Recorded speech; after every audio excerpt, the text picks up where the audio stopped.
Ok, boa noite a todos. Vamos começar então, né, gente? Que nós temos até pelo menos às 18h55, que eu tenho aula na graduação daqui a pouco, presencial. E eu vim conversar com vocês sobre as unidades finais do nosso conteúdo, né? E nós temos aí os ambientes organizacionais da administração para conversar, né? Porque nada de fato isolado, assim, da mesma forma, as organizações que são administradas, elas se envolvem em um conjunto ambiental que tem 3 divisões. O macroambiente, um ambiente de tarefa, né, que é o, digamos, um ambiente intermediário, e o microambiente, que é o propriamente dito, que o gestor, o administrador lida. Mas, né, esse micro sofre influências, interferências o tempo todo do ambiente de tarefa e do macro, né? E é importante esclarecer, nessa análise, a interdependência das forças micro e macro na organização. As decisões gerenciais vão depender muito da análise que se faz dessa interdependência, porque há fatos externos que interferem diretamente nas decisões internas e, obviamente, vão comprometer, não diria comprometer, mas vão classificar o tipo, digamos assim, de atitude que o gestor vai tomar. Portanto, né, nós temos que falar sobre o ambiente como um todo, macro, intermediário, micro, analisar essa relação das interferências e definir critério de análise, né? Eu peço a vocês muita atenção, né, e que a gente vá conversando, né, vocês podem ir digitando aí para a gente ir esclarecendo, porque nós estamos... Eu tenho aula no presencial às 7 horas, mas eu preparei um conjunto de teórico aqui que dá para a gente conversar bem, né, até lá. Portanto, eu quero chamar a atenção... Deixa eu ver aqui. Eu quero chamar a atenção de vocês agora para essa figura que consta, inclusive, do manual teórico de vocês, da apostila de vocês. Quais são os ambientes organizacionais? No âmbito verde, aí, nós temos um ambiente externo, e bem externo, né?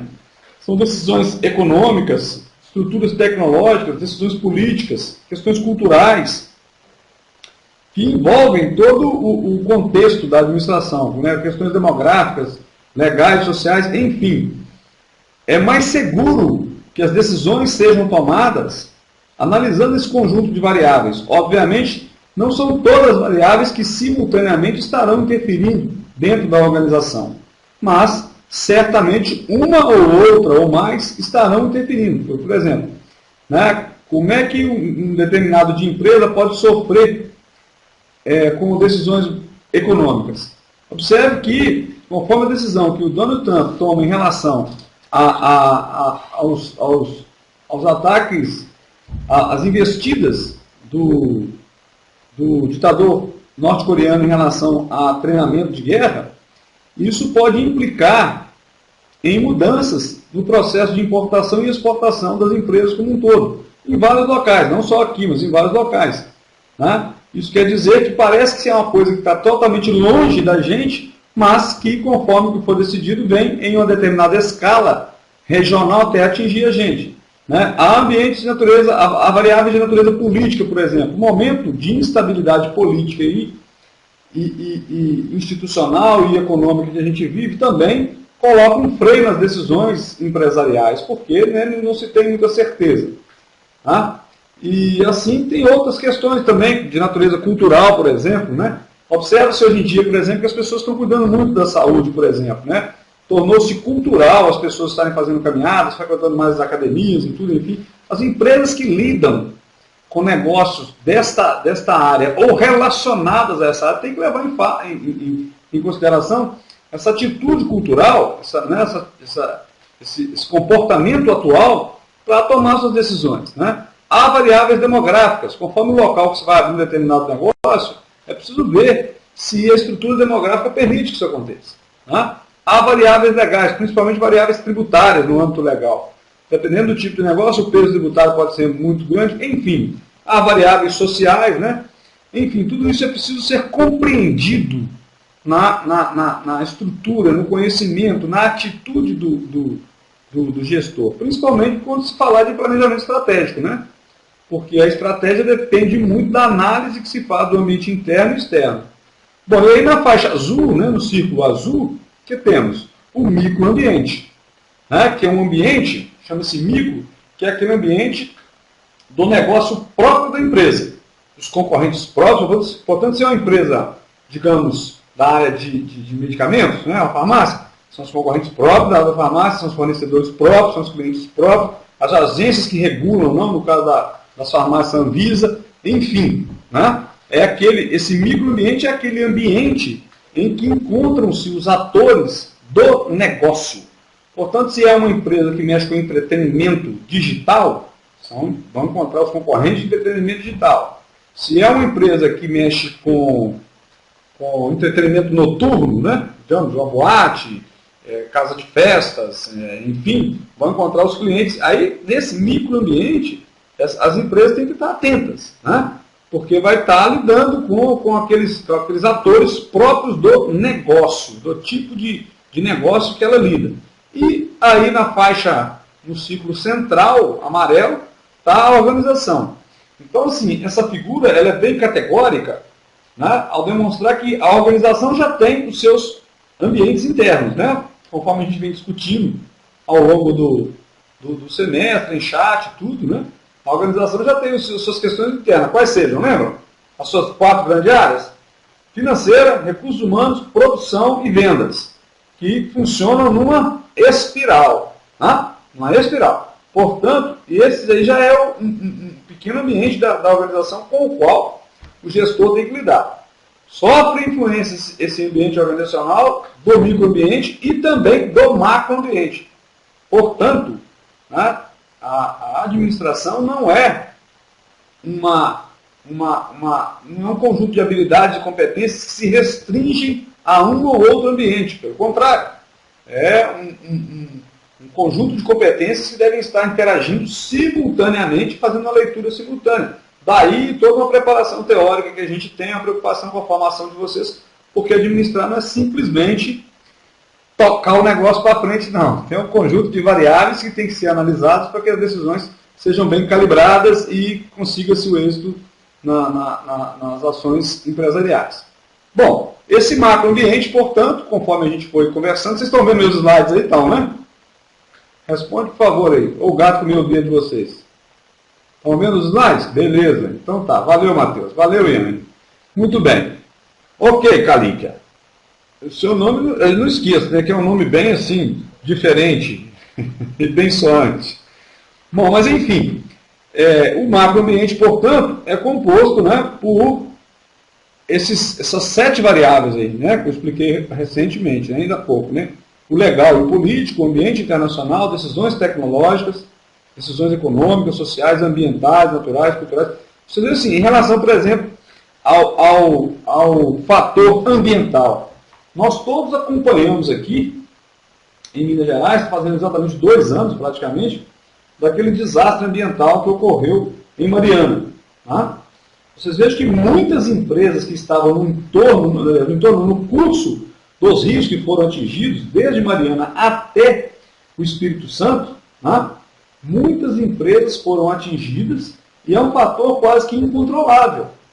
Mas foi um evento incontrolável, melhor dizendo. Mas há fatores ambientais que permitem ser controlados, né, e entrarem na estratégia empresarial.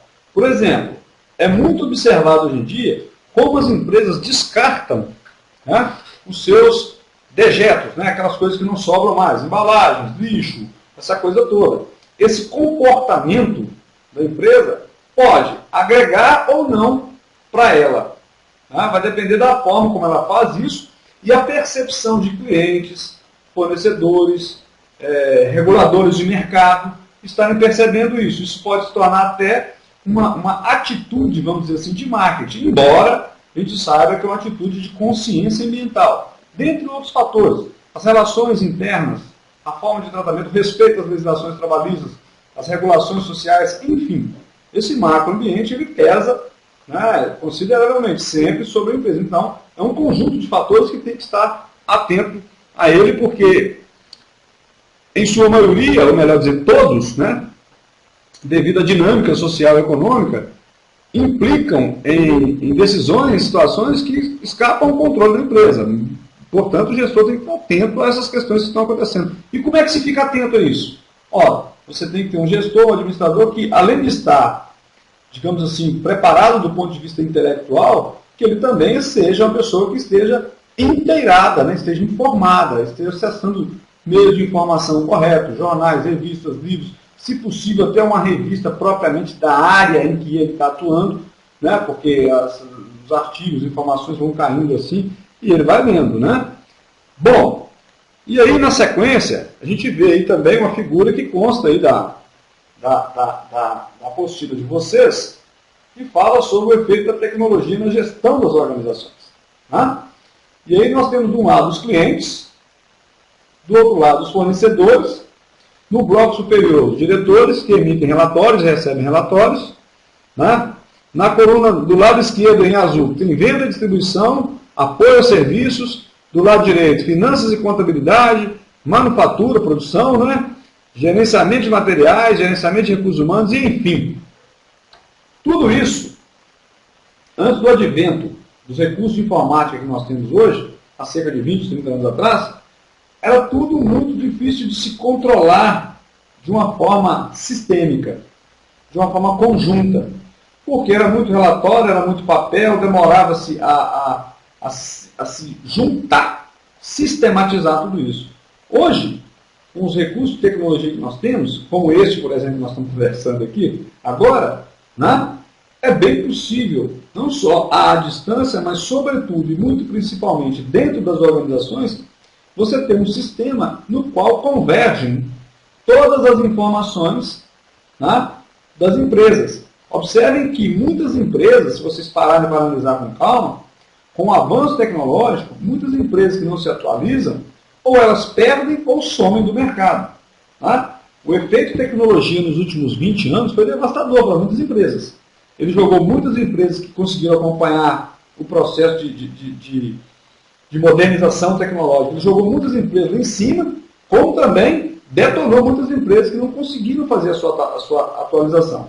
Um caso bem típico é esse que nós estamos vivendo aqui agora. Né? Não só as instituições de ensino do setor privado correram atrás de se modernizar tecnologicamente para oferecer cursos à distância, porque as tecnologias permitem, como também as instituições públicas. Né? Imagina uma instituição pública hoje, seja ela privada ou seja ela pública, que não use de recursos tecnológicos. Nós estamos todos mortos. Ainda há pouco eu saí de uma videoconferência que a gente estava conversando com um colega que estava em outro país. E resolvemos uma série de coisas. Né? Eu ainda acho que, certamente, pessoalmente, a gente resolveria as coisas talvez um pouco mais rápido, né? Porque às vezes há algum problema de natureza lógica, alguma coisa assim, mas é fato que nós resolvemos. Né? Assim como nós estamos aqui agora numa aula também. Então, assim, né? Só para essa figura aí, ela é emblemática sobre fatores externos que interferem na vida das organizações. Um deles, inclusive, é o tecnológico. A gente não sabe, inclusive, onde vai parar, né? Porque todo dia surge uma situação, mas, enfim, a tecnologia, nessa figura aí, permite não só uma convergência, mas um tratamento de um volume absurdo de dados em tempo real. Isso, obviamente, não só moderniza, acelera, como, inclusive, facilita o processo gerencial. Né? Vamos avançar, então. Bom, o ambiente de tarefa, né? A gente acabou de falar, detalhando ele. Qual que é esse ambiente de tarefa? Olha, é um ambiente em que interagem, né, aqueles fatores, ou melhor, atores que se interagem. Tem mais um chegando aqui, ó, chegando atrasado, vou dar falta para ele. São fatores que interagem, né, com a organização, diretamente com a organização. Observe que no macroambiente, os fatores não interagem diretamente com a organização. Eles produzem, esse macroambiente produz efeitos que interferem na organização. Agora, no ambiente de tarefa, nós temos um conjunto de atores, ou fatores, melhor dizendo, que produzem ações que interferem nas decisões empresariais. O primeiro deles é o cliente. Conforme o nível de satisfação ou não, que é polêmico, né, também de se atender, de se alcançar. Né? Mas conforme o nível, não diria de satisfação, mas de de aderência, né, do cliente com uma outra situação, né, com os produtos, serviços, enfim, de uma organização, né, ele vai fazer opções diferentes, ele vai oferecer críticas, né, ele vai sumir, ele vai criar uma fidelização, né, e o cliente, assim, né, cliente é um conceito muito amplo, né? Porque o comportamento humano é uma situação incontrolável, vamos dizer assim. Né? E o gestor tem essa responsabilidade de estar ali, né, atendendo para estar controlando. Então, quer dizer, ele tenta controlar o incontrolável. Né? Bom, com relação aos concorrentes, ora, o que tem no caso dos concorrentes? Os concorrentes estão o tempo todo querendo nos engolir. Então nós temos que estar acompanhando as estratégias dos concorrentes e criando as nossas estratégias também, não só de defesa, mas inclusive de agressão também, que é normal no mercado. Né? Como diz o outro, o mercado não tem poesia. Né? Mercado é mercado. Não tem, né? E assim, com relação à concorrência, você tem a concorrência pura, né? Que é aquela mais natural do mercado, digamos aí, lojas de grande varejo que concorrem entre si, bares que concorrem entre si.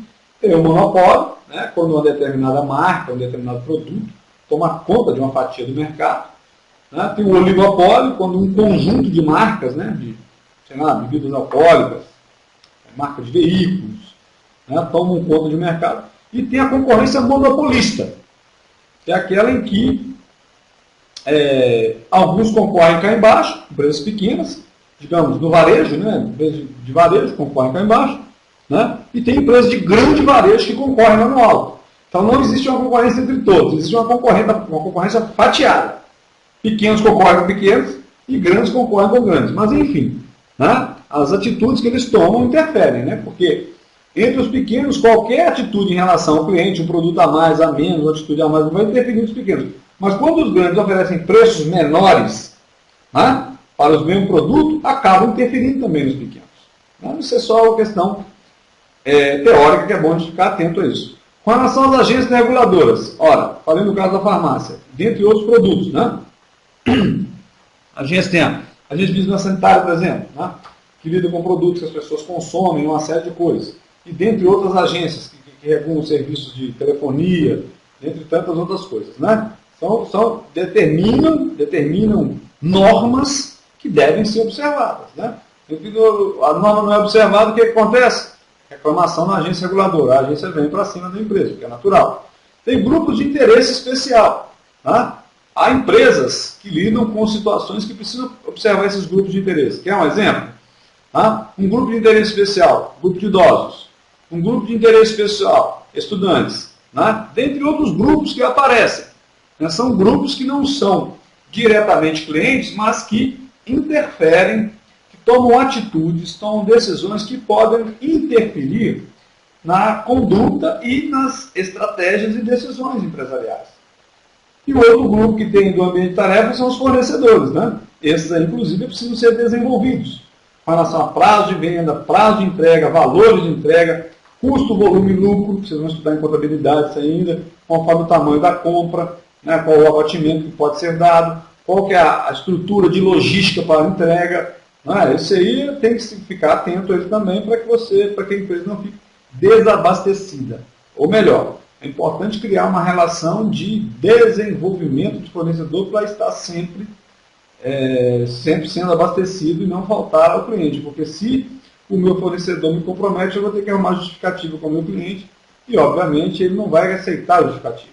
Clientes não vão nas organizações, nas empresas, buscar justificativas, vão lá para serem atendidos. E esse mesmo conceito deve prevalecer para aqueles que nos fornecem. Né? Nós não vamos procurar o fornecedor em busca justificativa, vamos procurar o fornecedor para ser atendido. Entendeu? Bom, vamos avançar. E o microambiente? Aí tá, né? Eu fiz uma síntese no início para vocês. Né? Espero não estar sendo redundante, que agora estou tentando explicar. Né? Tá chegando gente atrasada ainda. Maria Claudeci, Dalene.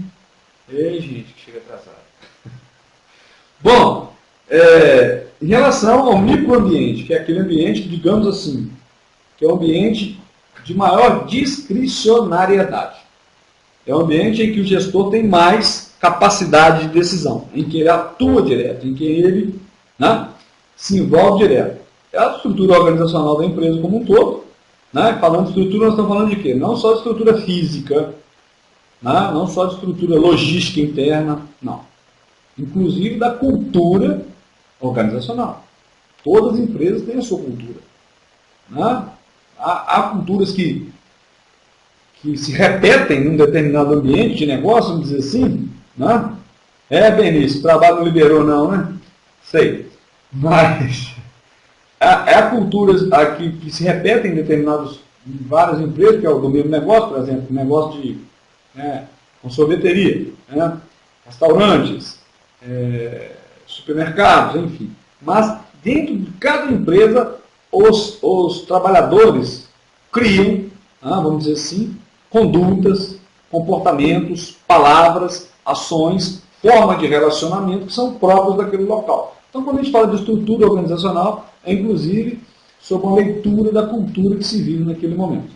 Bom, um outro fator aí do microambiente, recursos humanos, né? Que é polêmico demais dizer recursos. Né? Tem muitos estudiosos que acham que essa palavra recurso, ela vulgariza o maior talento, né? o maior fator de produção, que é o fator humano. Mas, polêmicas à parte, é de fato, né, a gestão de recursos humanos um desafio permanente. Porque o ser humano, de fato, ele é dinâmico. Né? Ele é dinâmico. Graças a Deus que é assim que nesse dinamismo todos nós aprendemos. E aí também, na estrutura organizacional, tem os proprietários, né, que é a outra parte que precisa também, né, estar atualizada, estar relacionada, estar envolvida, né, estar comprometida não só com a produção, mas também com as pessoas, né, e por aí vai. Eu sei, Benício, que eu cobrei, mas nós vamos cobrar de novo com mais claridade para ficar melhor ainda, viu? Bom, e tem também os administradores, né? E essas duas figuras não se misturam, né? Os proprietários e os administradores podem ser a mesma pessoa, mas não necessariamente a mesma pessoa. Na verdade, o que a gente observa um dia, um descolamento dessas duas figuras. Os proprietários contratando administradores, né, para estarem nos seus lugares, justamente para tirar determinados vínculos pessoais que ele criou ao longo da história da sua organização, que o impede de tomar decisões mais firmes e mais agressivas e tudo. Né? Então, assim, essas duas figuras estão descoladas do ponto de vista operacional, embora altamente ligadas do ponto de vista contratual. E aí vem também as diretrizes, né, a tecnologia interna, a cultura que eu já repeti, enfim, esses fatores aí são aqueles, digamos assim, que o gestor tem controle direto. Tá? E se ele tem controle direto, é importante que ele fique atento àqueles fatores do ambiente intermediário e do ambiente externo, né, o macroambiente, para minimizar os efeitos desses dois, né, o macroambiente e do ambiente intermediário, nesse ambiente dele. Importante ele estar atento a isso. Ok? Caso tenham dúvida, vão escrevendo aí, mas eu me comprometo a responder todas para não parar, porque, como eu já disse, daqui a pouco eu tenho aula no presencial. Tá certo? Mamãe passou açúcar em mim. Enfim. Ainda nessa unidade 3, essa figura, consta da apostila de vocês também, né? Essa figura, ela sintetiza bem o que a gente está tratando. Né? O que acontece? Ok, Gracilino, também vai cair na prova. Vai cair na prova também. Tá certo? E a prova de vocês vai ser em dupla, viu? Você e Deus. Quem for ateu, faz sozinho. Enfim, essa figura aí, ela sintetiza bem o que a gente está falando. Veja bem. Embaixo, tem aí, né, na linha de baixo, tem o que se chama de colaborador. Eu tenho as minhas críticas a esse adjetivo, né? Porque colaborador é de dízimo e de projetos sociais. Né? Nós temos nas organizações profissionais que devem assim ser tratados e cobrados. Tá? Então, esse conjunto de profissionais, né, que estão lidando o tempo todo com essas 5 colunas aí. Tá? A coluna de recursos humanos, de pessoas, o setor de produção, a logística, que são os fluxos internos, às vezes até mesmo externos, que ocorrem na organização, o marketing ou vendas, e sobre marketing é bom que se esclareça, vocês vão ter essa disciplina, possivelmente, né? Alguém vai tratar. Não há marketing que sustente um produto, um serviço, né, que não presta. Portanto, o marketing pode potencializar, mas ele sozinho não resolve. Tá? É importante ter um produto, um serviço, né, algo que tem que estar sendo feito, que seja de fato de qualidade e encontre, né, o seu espaço de mercado. Porque não tem marketing que vai sustentar coisa que não presta. Tá? Ô Benícia, se esse material não está lá já, eu vou colocar assim, pode deixar. Inclusive amanhã nós temos chat, se não tiver colocado lá ainda, eu vou colocar esse material para vocês. Contudo, ele foi extraído da apostila de vocês. Tá bom? Exatamente, Ana. O conteúdo cobrado na prova vai alcançar até a unidade 6, mas vai concentrar-se mais nessa unidade 3 e 4, que foi o tanto que nós conseguimos produzir. Mas, enfim, então essa pirâmide aí, esse desenho aí, né, mostra como é que se sustenta a situação. Tá? Vamos avançar. Bom, e aí? Qual a leitura que a gente faz desses ambientes? Resumidamente, em síntese, melhor dizendo, né, conforme eu produzi aí para vocês. Mas está resumido, mais fácil para estudar. Você quer moleza, né, Benícia? Sei. Bom, o que vai acontecer aqui?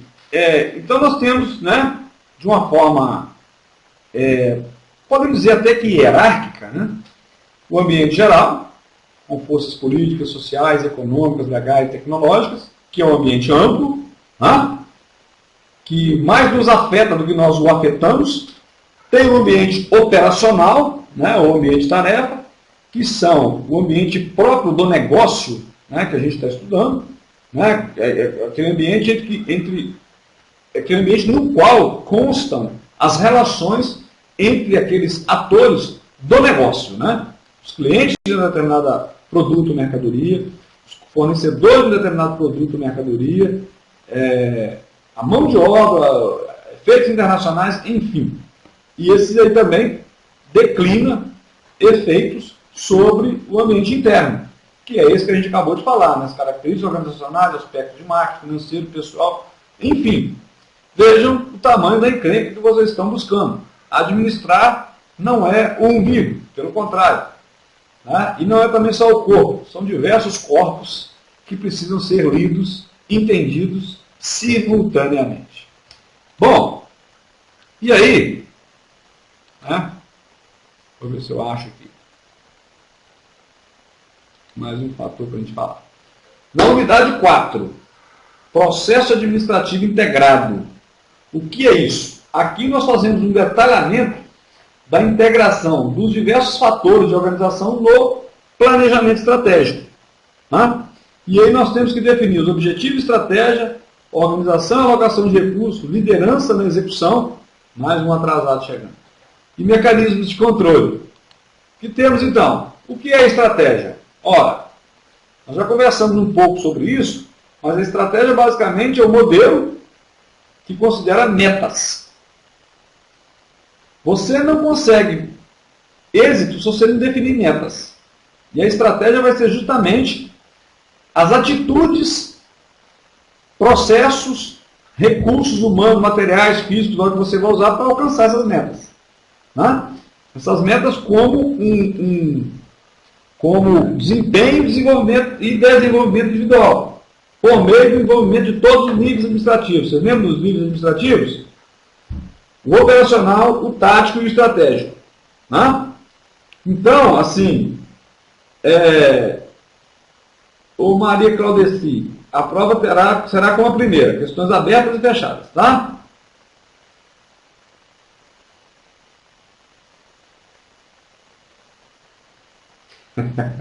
Ok, Benícia, eu também sou. Eu sou pai orientador de TCC, orientador de dissertação de mestrado, e é nessa complexidade que a gente se estabelece e é feliz, viu? Bom, então em relação à estratégia, né, é importante pensar o que é a administração estratégica. Claro, nada mais é que o processo que compreende o planejamento estratégico, sua implementação, o controle, a avaliação e o acompanhamento. Portanto, quando nós falamos lá no início do curso sobre digamos assim, as funções do administrador, lembram disso? Planejamento, para cá, né? Pra cá. Planejamento, organização, direção e liderança e controle. Nesse item, nessa unidade 4, nós estamos tratando da integração dessas 4 funções administrativas.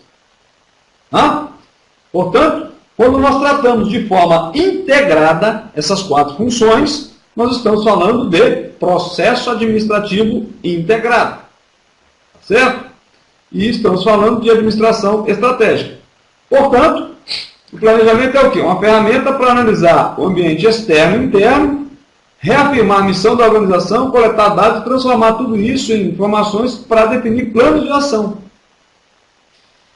E eu só tenho condições de planejar metas, objetivos e o curso da ação, como eu vou chegar a eles, se eu conseguir fazer a leitura desses ambientes macro, intermediário e micro. Porque senão eu posso tomar decisões que eu considero estratégicas que não foram subsidiadas, não estão sustentadas numa leitura ambiental. E aí, certamente, eu vou definir coisas impossíveis de serem alcançadas, ou muito acanhadas, ou totalmente fora de contexto. Tanto melhor eu ler o ambiente macro, intermediário e micro, melhor as minhas decisões. Tá certo? Bom, e aí, vamos avançar. Nós chegamos então na chamada análise SWOT. É uma expressão do inglês, né? E que quer dizer pontos fortes, pontos fracos, oportunidades e ameaças. Esse quadro, né? Na coluna esquerda você tem a análise interna, que são os pontos fortes e fracos. Na coluna, nos 2 blocos abaixo, tem a análise externa, que são oportunidades e ameaças. Portanto, se eu tenho a combinação de ponto forte, veja que nos 2 blocos superiores, eu estou falando do ambiente interno da organização. E nos 2 blocos inferiores, eu estou falando do ambiente externo. Então, eu estou tentando combinar informações do ambiente interno com o do ambiente externo. As informações do ambiente interno dividem-se em pontos fortes e pontos fracos. As informações do ambiente externo dividem-se em oportunidades e ameaças. Se eu tenho, portanto, pontos fortes combinado com oportunidade, eu tenho uma excelente situação de mercado. Vamos pegar um aí, por exemplo. Vamos imaginar que a empresa tenha preço competitivo, que é um ponto forte dela. Ela tem preço competitivo. E tem ainda, preço competitivo é dentro da empresa. Fora da empresa, você tem ainda um diferencial da marca, ou seja, sua marca é reconhecida pelo mercado, portanto, você está diante de uma situação de crescimento empresarial absurda, o que é raro acontecer.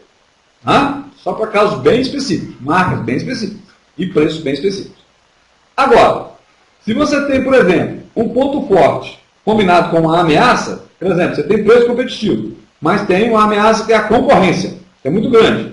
Então você tem uma situação de estabilidade. Uma situação de estabilidade. O que você pode fazer é estar mantendo o seu preço competitivo para estar equilibrando a concorrência. Agora vamos ver do outro lado. Se você tem ponto fraco, por exemplo, falta de pessoal qualificado. Sim, Matheus, é só chamar de análise fofa. Exatamente, bem lembrado, É porque aqui eu ainda conservo, conforme eu aprendi no mestrado, É Strand Works, Opportunity e Trends. Mas assim, se você tem, por exemplo, um ponto fraco, falta de pessoal qualificado, mas tem uma oportunidade, como por exemplo, uma proposta inovadora no mercado, você está diante de uma situação de equilíbrio. Você tem um ponto fraco, mas tem uma oportunidade no mercado. Agora, se você tem um ponto fraco, por exemplo, escassez de recursos, com uma concorrência alta, que é uma ameaça, aí, meu irmão, vocês vão me desculpar a expressão, mas você está lascado. Você tem que pensar bem, né? Tem que analisar bem o ambiente externo, bem as suas forças internas, né? Para você ver como vai reagir. Dessa leitura aí, né, se determina boa parte da estratégia. Tá? Então, isso aí é importante vocês estarem atentos a isso. Isso aí não é só um recurso teórico que a gente ensina em cursos de administração, mas, sobretudo, muito principalmente, é um comportamento que as organizações tomam, né, para pensar suas estratégias. E, obviamente, há uma lista enorme de pontos fortes, de pontos fracos, de oportunidades, de ameaças. Isso depende muito, né, da leitura e da capacidade. Eu não diria, não depende da leitura, né, mas da capacidade de fazer a leitura. Né, porque às vezes não se compreende determinadas coisas porque falta recurso intelectual, né, para compreender a leitura. Enfim, vamos avançar. Bom, aí, meus amigos, nessa unidade 4 ainda, né, tem os planejamentos, os planos estratégicos, que abrangem toda a organização em sua relação com o ambiente, né, aqueles planos maiores, que são decididos pela alta administração. Os planos táticos também, que são aqueles conduzidos pelos gerentes de área, né, que cada área vai estar cuidando da sua parte de marketing, de operações, de recursos humanos e finanças, e, obviamente, essas áreas vão ter que estar sendo monitoradas, né, pelo gestor estratégico, ou mesmo entre os gerentes de área. E tem ainda os planos operacionais, né, que é a responsabilização para definir as atividades e recursos que possibilitam a realização de objetivos estratégicos ou táticos. Em última análise, tudo é executado no âmbito operacional, mas o pensamento do que vai ser analisado desce do nível estratégico, né, e encontra o tático, isso tudo a partir de uma leitura ambiental interna e externa. Certo? Mais um chegando agora. Vamos lá. Bom, e aí é preciso conversar sobre alguns fatores que, embora possam parecer teóricos demais, mas não é não. Né? A partir do momento que é definida a missão de uma organização, ela tem uma direção. Se ela não tem uma missão, e missão não é uma missa celebrada pelo bispo, tá? Mas é a preocupação máxima e permanente de uma organização, se ela não tem a sua missão, ela também não tem valores. Quais são os valores que a organização foi constituída e conserva? Esses conceitos são conceitos que remetem um pouco ao nosso status quo, né, do ser humano, que, por analogia, alcançam as organizações. Né? É como se a gente pensasse. Qual que é a minha missão aqui? O que eu estou fazendo aqui como professor? Qual que é o meu papel aqui? Qual que é a minha preocupação permanente? Né? Pelo menos aqui, neste momento, em sala de aula, no presencial, enfim, a minha preocupação, a minha missão é transferir da maneira mais didática possível, né, todo o conteúdo empírico e teórico que eu tenho para os meus alunos. Com base em quais valores? Ora, em valores educacionais universais, né? Acreditando na qualidade da educação, acreditando no compromisso dos alunos, acreditando que todo mundo vai passar no final do semestre. Enfim, e qual a visão que a gente tem que ter? A organização tem que ter sua visão. Ela tem que saber onde ela quer chegar. Certa vez, vou contar uma historinha rápida para vocês. Uma mulher uma senhora de 106 anos foi encontrada com relativa saúde no sul da Polônia e perguntada, ela tinha sobrevivido ao Holocausto, né? Todos vocês sabem o que foi o Holocausto, né? A Segunda Guerra Mundial, quando Hitler dizimou mais de 6 milhões de judeus, e ela era judia. Perguntou a ela como é que ela conseguiu sobreviver a tudo aquilo, né? Aquela tortura psicológica, física, aquela coisa toda, né? E ela argumentou que mesmo presa e sofrendo, ela criou uma visão de que ela estaria ainda idosa, né? mas na sua casa, respirando o ar da sua família, vivendo. E com essa visão, que na verdade no caso dela foi até um sonho, né? Ela conseguiu se suportar todo o sofrimento acreditando nisso. Acho que essa é um dos melhores exemplos de visão. Mas enfim, é preciso que a organização defina o que ela quer, com base em que ela quer isso e onde ela quer chegar. Missão refere-se, portanto, ao propósito fundamental e único da organização em relação aos seus produtos, serviços e clientes. E isso depende do quê? Qual que é a análise da situação atual? Onde a empresa está? Como ela chegou ali? Essa missão precisa ser revista? Precisa ser melhorada? Com base nessas perguntas, vem o plano estratégico, que é definir para onde se quer ir, o que se deve fazer para chegar lá, quanto vai custar, até quando deve se conseguir. Né? Vejam bem uma coisa, pessoal. Em se tratando de administração, as perguntas são melhores do que as respostas. Porque se a pergunta for bem feita, a resposta não demora a chegar. O problema é que a gente faz muita pergunta, né, que não leva a nada. Né? Bom, e aí, avançando aqui, o que temos? O que são metas? São alvos a serem alcançados. Né? E você só alcança isso à medida que você mede. Né? Elas precisam ter especificidade, elas precisam ser desafiadoras, elas precisam ser reais, não pode ser nenhum delírio, dentro das condições empresariais que o mercado permite, que a estrutura interna permite, e principalmente, tem que ser quantificadas. Tem que ter valores para saber, para monitorar. É isso? Certo? O que são diretrizes? São os princípios estabelecidos para alcançar os objetivos. Quais são as diretrizes? Atualização tecnológica. Né? Qual a diretriz? Contratar administrador formado na UFVJM. Programas são atividades necessárias para atingir cada uma dessas metas. Programa é o que se vai fazer, como se vai fazer, com quem se vai fazer, quais recursos envolvidos. Né? Estratégias são os caminhos que a empresa utiliza para alcançar seus objetivos. Né? Estratégia, a gente já falou bastante sobre isso. Mas, enfim, são conceitos que precisam ser entendidos por vocês. Viu? Quanto à organização, o que é organização? Ora, já falamos muito sobre isso. Né? Num processo administrativo integrado, o que é organizar? É alocar recursos, pessoas, dinheiro, tudo, para que se consiga executar os planos que foram pensados e os objetivos que foram traçados. Portanto, organizar, meus amigos, é tomar decisões sobre o que vai ser alocado, quem vai ser responsável, como isso vai acontecer, qual o resultado que se espera. O administrador, por essência, vamos dizer assim, é um tomador de decisão constantemente. E não pode ter medo de tomar decisão. Ele tem que pensar nas decisões que vão tomar, porque depois ele tem que arcar com as consequências. Certo? Eu posso, por exemplo, pular de um prédio de 10 andares. Eu sou livre para fazer isso.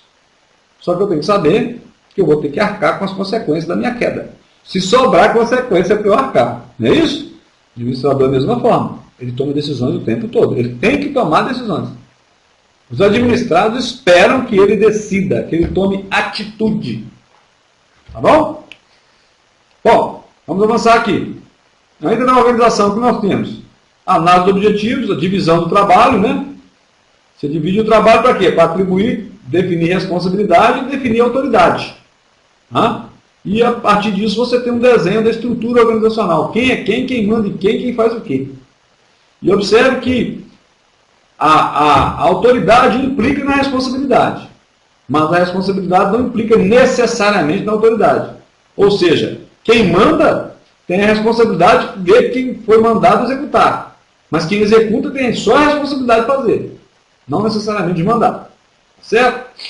Bom, e a partir disso você tem o desenho da estrutura, né, o organograma, né, da instituição. Ainda aqui é bom dizer, né, sobre hierarquia, que divide as autoridades de forma vertical por nível, né, nós já falamos dos níveis organizacionais. As pessoas que estão em qualquer nível têm responsabilidades e prestam conta para quem está acima, é o processo. A amplitude do controle refere-se ao número de pessoas que vão estar envolvidas sob o controle de alguém. Né? A hierarquia define isso. Né? São conceitos importantes. E aqui tem, né, mais ou menos definido. Né? Você teria aí na linha de cima gestor, embaixo a linha de comando, sobre ele tem mais 3 blocos, e esses 3 blocos, de forma interativa, comandam mais um monte de gente embaixo. Né? A definição de hierarquia, né, na organização. No item 3 do processo de administrativo integrado, nós temos o quê?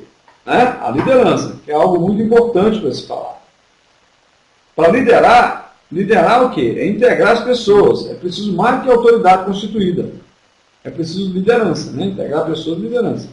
Observe que existem muitos líderes que são natos e até foram preparados para serem líderes, né? E existem muitos, digamos, ocupantes de cargo de liderança que não são líderes.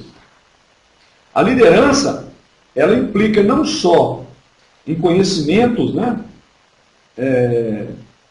Ok, Luciana, é isso mesmo que você falou, né? Distribuir responsabilidade, autoridade e tarefas, é isso mesmo.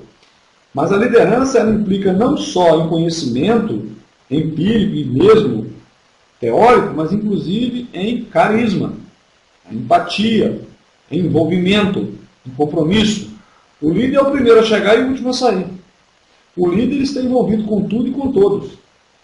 O líder se desprovém de vaidades e de arrogâncias, né? E se torna cada dia mais comum, mais popular, mais carismático, para ver as coisas acontecerem. Tá? Portanto, eu deixo para vocês aí a frase, né, de baixo, a última frase: a administração não é só uma competência intelectual e empírica, mas também interpessoal. Bons líderes são pessoas envolvidas, tá? Se envolvem com o conjunto. E o líder é importantíssimo, porque o líder faz as pessoas se movimentarem. As pessoas criam um vínculo, criam um compromisso com ele, têm vergonha de não estar atendendo ele. Porque a relação não é meramente profissional, organizacional, embora deva se conservar assim. A relação é também interpessoal. E o bom líder não deixa essas coisas se misturarem. Tá?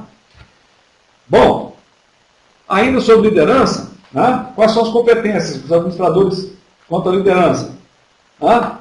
A liderança envolve competência de todo comum. Coordenação, direção, motivação. O líder cria motivos para as pessoas se movimentarem, as pessoas fazerem. Ele motivar e criar motivos. Né?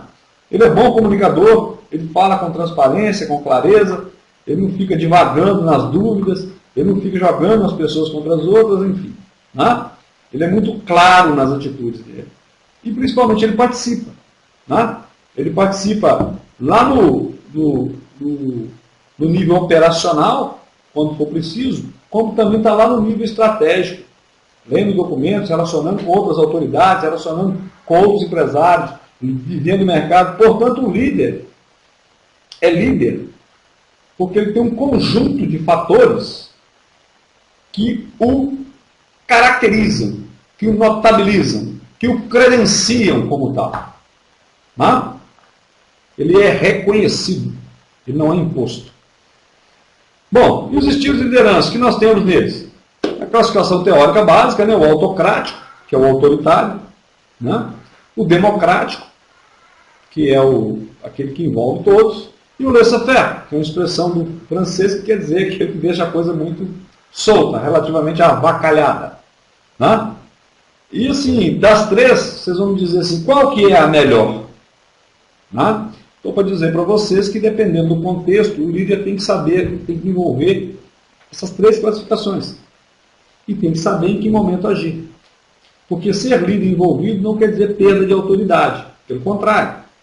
Pelo compromisso que as pessoas têm por ele, ele não precisa estar repetindo a sua autoridade simultaneamente. Né? De modo que há momentos em que o líder tem que ser o Papa Francisco, com aquela generosidade toda, né?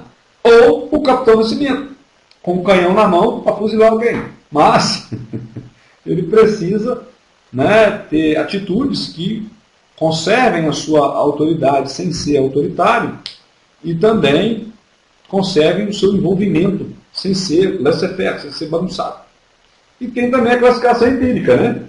Que é aquele tarefeiro, aquele que faz demais, está sempre ali no operacional, fazendo, envolvendo, correndo atrás com as pessoas, papapá, e aquele que é muito personalista, que está sempre envolvido nos problemas do filho do funcionário, do irmão do funcionário, do pai que morreu, da avó que chegou, da casa que o funcionário está construindo, aquela coisa toda. Né? Bom, com relação à execução e controle nessa unidade 4, que diz respeito a processo administrativo integrado. O que é execução e controle? É a aplicação, né? Executar é aplicar o que foi definido nas estratégias. Né? É ver as pessoas trabalhando, é ver os líderes atuando, é ver a estrutura operacional funcionando. Né? E para isso é preciso elaborar planos, organizar equipes, né? Estruturar o funcionamento operacional, né? Cumprir a tarefa operacional, né? Seja montar o veículo, seja redigir um texto, né? Seja elaborar uma tabela de preços, mas assim, executar é fazer. Não tem muita frescura. Né? É fazer. Realizar pesquisa de satisfação do usuário, promover produtos do ponto de vista, ministrar aula como eu estou ministrando com vocês. Não adianta eu dizer que a minha aula vai ser muito boa, que ela é muito boa, que nós vamos colocá-los aqui. Tem que fazer, tem que dar aula. Tudo bem, pessoal? Bom, e aí, ainda sobre execução e controle, os resultados do processo de execução são o quê? Mercadorias, produtos, serviços, resultados. A quem? Ao cliente externo, que é o consumidor do que a empresa, a organização faz, né? A população, vários públicos, né? Que estão fora, não estão ligados diretamente, e ao cliente interno. Importa que eu dê, aqui agora, a melhor aula que eu puder dar. Porque certamente os conceitos que eu vou estar tratando, o outro professor que vir, né?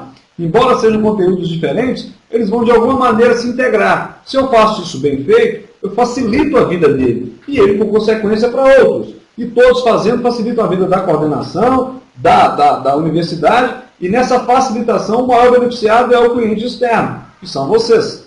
Né? Fazendo uma analogia, mais ou menos isso aí. Certo? Bom, portanto, o processo de controle está ligado à realização de objetivos e metas. E para alcançar essas metas é preciso o quê? Definir padrão de controle. Né? Qual que é o padrão de qualidade que vai ter? Porque com base nesse padrão a gente avalia se alcançamos ou não. É preciso adquirir informações sobre produtos, sobre os produtos concorrentes, sobre o comportamento do mercado. É preciso fazer comparações o tempo todo, durante o processo produtivo e de venda.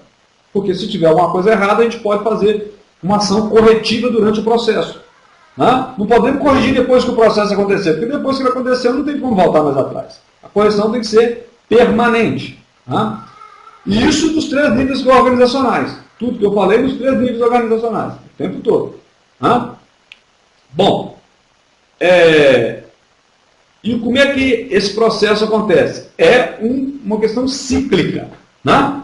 Depois que faz essa avaliação e correções, vai para o ciclo, recomeça o ciclo do planejamento integrado novamente. Né? A informação produzida no controle permite tomar decisões mais qualificadas para novos objetivos, novos padrões de controle, por aí vai. Na prática, o que temos então? Né? Quando que daremos início a um novo ciclo? Veja o setor público, faz o lançamento de um novo serviço, que foi bem aceito. Né? E agora o administrador terá como meta ampliar sua área de atendimento e ou a qualidade desse serviço. Não é isso? Então, assim, né, é uma questão cíclica. Né? Planejamento, organização, direção e liderança e controle. Base o resultado, o ciclo começa a rodar todo de novo. Né? Bom, meus amigos, é dura a dor do parto, embora eu nunca tenha sentido ela, né? Mas dizem que é dura. Eu tenho aula agora no presencial, né? Mas espero ter conseguido traduzir para vocês um pouco dessa unidade 3 e 4. Amanhã nós temos chat, né? E aí nós vamos tratar no chat mais alguns aspectos que porventura não tenham ficado esclarecidos por aqui. Ok? Eu vou saindo então, né? E desejo bons estudos para vocês, boa noite e uma boa prova.